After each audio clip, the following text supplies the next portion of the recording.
अस्सलाम वालेकुम नाज़रीन, एक नई वीडियो में खुशामदीद। आज की वीडियो में आपको बताऊंगी कि सिंपल आलू का इस्तेमाल करते हुए हम बनाएंगे ये आलू की टिक्कियां, लेकिन इसके ऊपर जो कोटिंग होगी वो इसको डिफरेंट भी बनाएगी और उसके टेस्ट को भी डिफरेंट बनाएगी। तो इसके लिए मैंने लिए हैं बॉयल आलू, तकरीबन आप कह सकते हैं कि 1 किलो के करीब मेरे पास बॉयल आलू थे।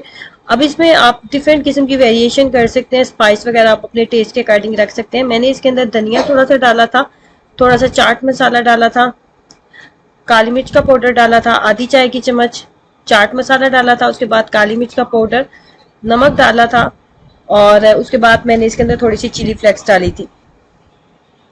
आप इसके अंदर सिर्फ नमक और काली मिर्च के साथ भी इसको बना सकते हैं।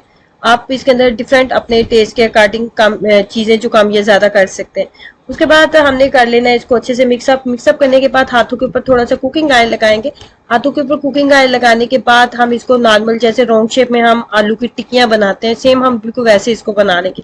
इसको जो थोड़ा डिफरेंट डिफरेंट टेस्ट देगा और इसकी लुक को भी और इसके जायके को भी जो डिफरेंट बनाएगा वो इसकी कोटिंग होगी। कोटिंग आप देखें इसकी किस तरीके से मैंने की है। तो मैंने इसके लिए लिया था एक अदद अंडा। एक अंडा लेंगे और उसके अंदर हम मैदे का इस्तेमाल करेंगे, बेसन के साथ नहीं मैदे के साथ हम इसकी कोटिंग करने वाले हैं। मैदा हमें तकरीबन 4 खाने के चम्मच इसके अंदर मैदा ऐड करना है।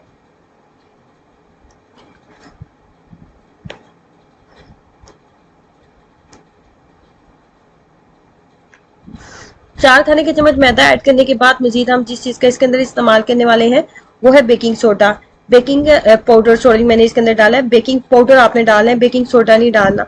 आधा चाय का चम्मच बेकिंग पाउडर ऐड किया था और उसके बाद इसके अंदर नमक और लाल मिर्च डालेंगे। नमक बहुत ज्यादा नहीं डालेंगे क्योंकि इसके ऊपर जो हमने टिक्कियां बनाई है उसके अंदर भी हमने नमक ऐड किया हुआ है, तो कोटिंग के अंदर बस मामूली सा ही नमक हम ऐड करेंगे।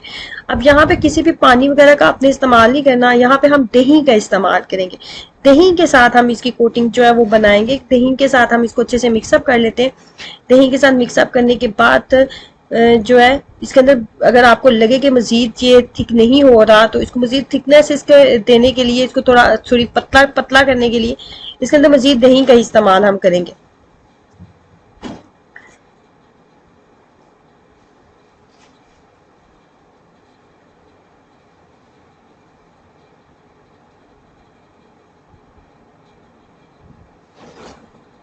उसके बाद सिंपल आलू की टिक्कियां लेते जाएंगे और उसके साथ हम ये कोटिंग हम करते जाएंगे और कोटिंग करने के बाद सिंपल हम इसको फ्राई कर लेंगे।